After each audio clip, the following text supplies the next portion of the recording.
తెలంగాణలో పాలనపై ప్రభుత్వం దృష్టి సారించింది. ముఖ్యంగా రైతు భరోసా విషయంలో కీలక నిర్ణయాలు తీసుకునే దిశగా అడుగులేస్తోంది.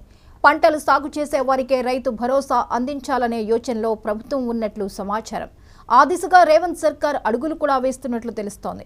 కేవలం రైతు భరోసానే కాకుండా పంటల బీమా పథకం సైతం అర్హులకే వర్తించేలా రూపకల్పన చేస్తున్నారు.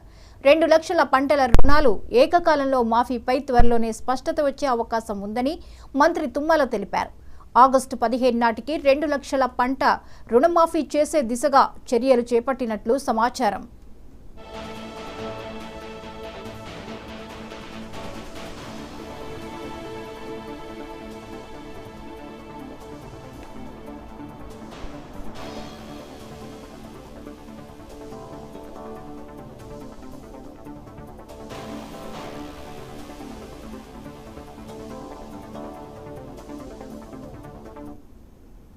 రైతు భరోసా పథకం కింద అర్హులకే పెట్టుబడి సాయం అందించాల్సి ఉందని వ్యవసాయ శాఖ మంత్రి తుమ్మల అన్నారు. త్వరలోనే రైతు సంఘాలు, ప్రజాప్రతినిధుల అభిప్రాయాలు స్వీకరించి శాసనసభలో చర్చిస్తామని ఆయన చెప్పారు. శాసనసభలో చర్చించిన తర్వాత విధి విధానాలు రూపొందిస్తామని తుమ్మల స్పష్టం చేశారు.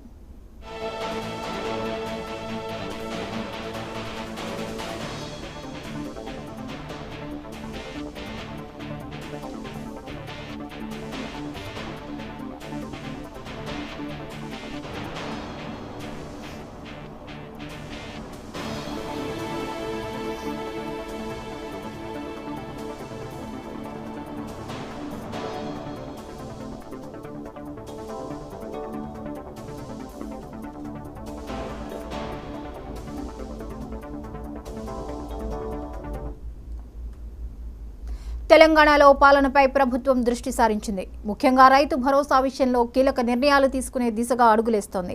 పంటలు సాగు చేసే వారికి రైతు భరోసా అందించాలనే యోచనలో ప్రభుత్వం ఉన్నట్లు సమాచారం.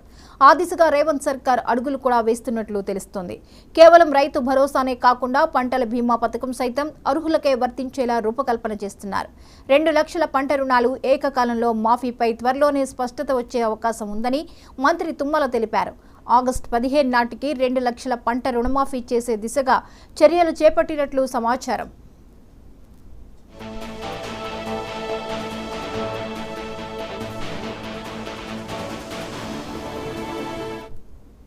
రైతు భరోసా పథకం కింద అర్హులకే పెట్టుబడి సాయం అందించాల్సి ఉందని వ్యవసాయ శాఖ మంత్రి తుమ్మల అన్నారు.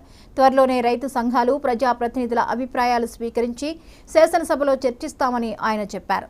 శాసనసభలో చర్చించిన తరువాత విధి విధానాలు రూపొందిస్తామని తుమ్మల స్పష్టం చేశారు.